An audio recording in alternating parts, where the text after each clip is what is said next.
ಎಲ್ಲರಿಗೂ ನಮಸ್ಕಾರ. ಹೆಣ್ಣನ್ನ ಮನೆಯ ಲಕ್ಷ್ಮಿ ಎಂದು ಏಕೆ ಕರೆಯುತ್ತಾರೆ? ಶುಕ್ರವಾರಕ್ಕೂ ಲಕ್ಷ್ಮಿಗೂ ಏನು ಸಂಬಂಧ ತಿಳ್ಕೊಳ್ಳೋಣ. ಲಕ್ಷ್ಮೀ ದೇವತೆಯನ್ನ ಹಿಂದೂ ಧರ್ಮದಲ್ಲಿ ಸಂಪತ್ತು ಮತ್ತು ಸಮೃದ್ಧಿಯ ದೇವತೆ ಎಂದು ಕರೆಯಲಾಗುತ್ತದೆ. ಲಕ್ಷ್ಮೀ ದೇವಿ ನೆಲೆಸಿರುವ ಸ್ಥಳದಲ್ಲಿ ಯಾರೂ ಕೂಡ ಎಂದಿಗೂ ಆರ್ಥಿಕ ಮುಗ್ಗಟ್ಟನ್ನು ಎದುರಿಸುವುದಿಲ್ಲ. ಭೌತಿಕ ಸೌಕರ್ಯಗಳಿಗೆ ಎಂದಿಗೂ ಕೊರತೆಯುಂಟಾಗುವುದಿಲ್ಲ ಎಂದು ಅನೇಕರು ನಂಬುತ್ತಾರೆ. ಈ ಕಾರಣದಿಂದಲೇ ಜನರು ಲಕ್ಷ್ಮೀ ದೇವಿಯನ್ನು ಮನೆಯಲ್ಲಿ ಮಾತ್ರವಲ್ಲದೆ ತಮ್ಮ ಕೆಲಸದ ಸ್ಥಳದಲ್ಲೂ ಹಿಂದೂಗಳು ಪೂಜಿಸುತ್ತಾರೆ. ಇದರಿಂದ ಉದ್ಯೋಗ ಮತ್ತು ವ್ಯವಹಾರಗಳಲ್ಲಿ ಆರ್ಥಿಕ ಪ್ರಗತಿ ಆಗುತ್ತದೆ ಎನ್ನುವ ಸಂಪೂರ್ಣ ನಂಬಿಕೆ ಇದೆ. ಹಿಂದೂ ಧರ್ಮದಲ್ಲಿ ಮಹಿಳೆಯರನ್ನು ಲಕ್ಷ್ಮೀ ದೇವಿಯ ರೂಪವೆಂದು ಪರಿಗಣಿಸಲಾಗುತ್ತದೆ. ಅದಕ್ಕೆ ಮನೆಯಲ್ಲಿ ಹೆಣ್ಣು ಹುಟ್ಟಿದಾಗಲೆಲ್ಲ ಮನೆಗೆ ಲಕ್ಷ್ಮಿ ಬಂದಿದ್ದಾಳೆ ಎಂದು ಹೇಳುತ್ತಾರೆ.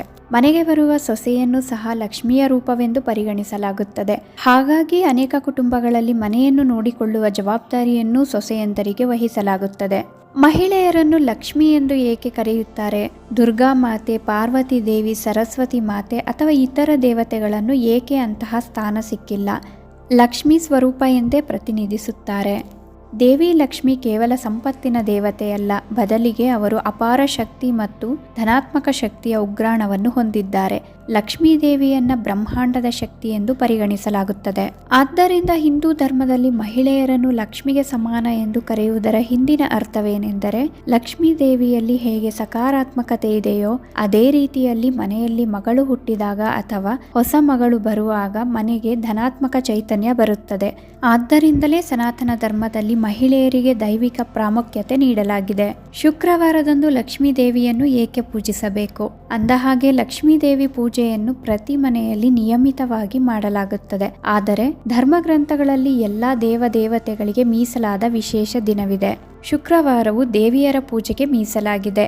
ಆದ್ದರಿಂದ ಶುಕ್ರವಾರದಂದು ಶುಕ್ರ ಜೊತೆಗೆ ದೇವಿ ಸಂತೋಷಿ, ದುರ್ಗಾ ಮಾತೆ, ವೈಭವ, ಮಹಾಲಕ್ಷ್ಮಿಯನ್ನು ಪೂಜಿಸುವ ಸಂಪ್ರದಾಯವಿದೆ. ಈ ಕಾರಣಕ್ಕಾಗಿಯೇ ಶುಕ್ರವಾರ ಲಕ್ಷ್ಮೀ ದೇವಿಯ ಆರಾಧನೆ ಮತ್ತು ಅವಳ ರೂಪಗಳಿಗೆ ಮಂಗಳಕರವೆಂದು ಪರಿಗಣಿಸಲಾಗಿದೆ. ಮಾತೆ ಲಕ್ಷ್ಮೀ ದೇವಿಯು ಹಿಂದೂ ಧರ್ಮದ ಪ್ರಮುಖ ದೇವತೆಗಳಲ್ಲಿ ಒಬ್ಬರು. ಅವರು ಸಂಪತ್ತು, ಅದೃಷ್ಟ, ಶಕ್ತಿ, ಸೌಂದರ್ಯ, ಫಲವತ್ತತೆ ಮತ್ತು ಸಮೃದ್ಧಿಯ ದೇವತೆ ಮತ್ತು ಮಾಯಾ ಭ್ರಮೆಯೊಂದಿಗೆ ಸಂಬಂಧ ಹೊಂದಿದ್ದಾರೆ. ವೈಷ್ಣವ ಧರ್ಮದಲ್ಲಿ ಲಕ್ಷ್ಮಿಯು ಸರ್ವೋಚ್ಚ ದೇವತೆ. ಬ್ರಹ್ಮಾಂಡವನ್ನು ಸೃಷ್ಟಿಸಲು, ರಕ್ಷಿಸಲು ಮತ್ತು ಪರಿವರ್ತಿಸಲು ವಿಷ್ಣುವಿಗೆ ಸಹಾಯ ಮಾಡುತ್ತಾರೆ. ವಿಷ್ಣು ಅವತಾರವಾಗಿ ಭೂಮಿಗೆ ಇಳಿದಾಗಲೆಲ್ಲ ಲಕ್ಷ್ಮಿಯು ಅವರ ಜೊತೆಯಲ್ಲಿ ಪತ್ನಿಯಾಗಿ, ಉದಾಹರಣೆಗೆ ಸೀತೆಯಾಗಿ ಮತ್ತು ರಾಧಾ ಅಥವಾ ರುಕ್ಮಿಣಿಯಾಗಿ, ವಿಷ್ಣುವಿನ ಅವತಾರಗಳಾದ ರಾಮ ಮತ್ತು ಕೃಷ್ಣನ ಪತ್ನಿಯಾಗಿ ಕ್ರಮವಾಗಿ ಲಕ್ಷ್ಮಿಯ 8 ಪ್ರಮುಖ ಅಭಿವ್ಯಕ್ತಗಳು ಅಷ್ಟಲಕ್ಷ್ಮಿ ಸಂಪತ್ತಿನ 8 ಮೂಲಗಳನ್ನು ಸಂಕೇತಿಸುತ್ತದೆ. ಕಮಲದ ಸಿಂಹಾಸನದ ಮೇಲೆ ಪದ್ಮಾಸನದ ಸ್ಥಾನದಲ್ಲಿ ನಿಂತಿರುವ ಅಥವಾ ಕುಳಿತಿರುವಾಗ ಕೈಯಲ್ಲಿ ಕಮಲವನ್ನು ಹಿಡಿದಿಟ್ಟು ಅದೃಷ್ಟ, ಸ್ವಯಂ ಜ್ಞಾನ ಮತ್ತು ಆಧ್ಯಾತ್ಮಿಕ ವಿಮೋಚನೆಯನ್ನು ಸಂಕೇತಿಸುತ್ತದೆ. ಆಕೆಯ ಪ್ರತಿಮಾಶಾಸ್ತ್ರವು ಅವರನ್ನು 4 ಕೈಗಳಿಂದ ತೋರುತ್ತದೆ. ಇದು ಹಿಂದೂ ಸಂಸ್ಕೃತಿಗೆ ಪ್ರಮುಖವಾದ ಮಾನವ ಜೀವನದ 4 ಅಂಶಗಳನ್ನು ಪ್ರತಿನಿಧಿಸುತ್ತದೆ: ಧರ್ಮ, ಕಾಮ, ಅರ್ಥ ಮತ್ತು ಮೋಕ್ಷ. ಸ್ಕಂದ ಪುರಾಣದ ಲಕ್ಷ್ಮೀ ಸಹಸ್ರನಾಮ, ಲಕ್ಷ್ಮೀ ತಂತ್ರ, ಮಾರ್ಕಂಡೇಯ ಪುರಾಣ, ದೇವಿ ಮಹಾತ್ಮ್ಯ ಮತ್ತು ವೈದಿಕ ಗ್ರಂಥಗಳು ಲಕ್ಷ್ಮಿಯನ್ನು 8 ಅಥವಾ 18 ಕೈಗಳನ್ನು ಹೊಂದಿದ್ದಾರೆ ಎಂದು, ಗರುಡ, ಸಿಂಹ ಅಥವಾ ಹುಲಿಯ ಮೇಲೆ ಕುಳಿತಿದ್ದಾರೆ ಎಂದು ವಿವರಿಸುತ್ತದೆ.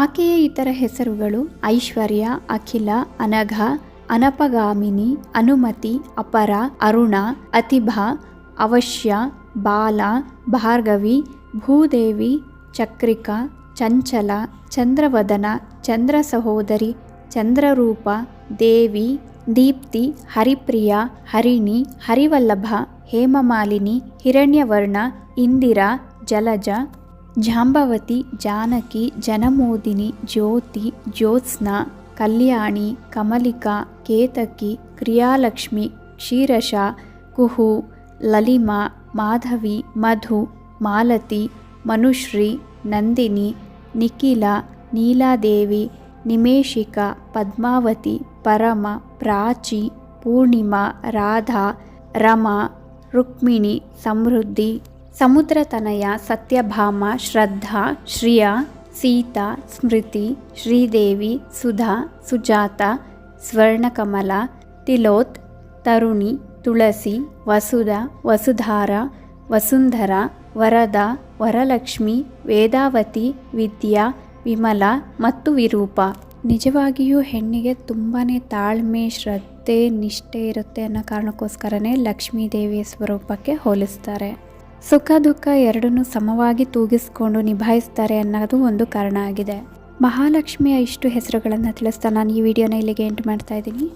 ಈ ಮಾಹಿತಿಗಳು ನಿಮ್ಗೆ ಇಷ್ಟ ಆದರೆ ದಯವಿಟ್ಟು ನಮ್ಮ ಚಾನಲ್ಗೆ ಸಬ್ಸ್ಕ್ರೈಬ್ ಆಗಿ, ಲೈಕ್ ಮಾಡಿ, ಶೇರ್ ಮಾಡಿ, ಹಾಗೆ ಕಮೆಂಟ್ ಮಾಡಿ.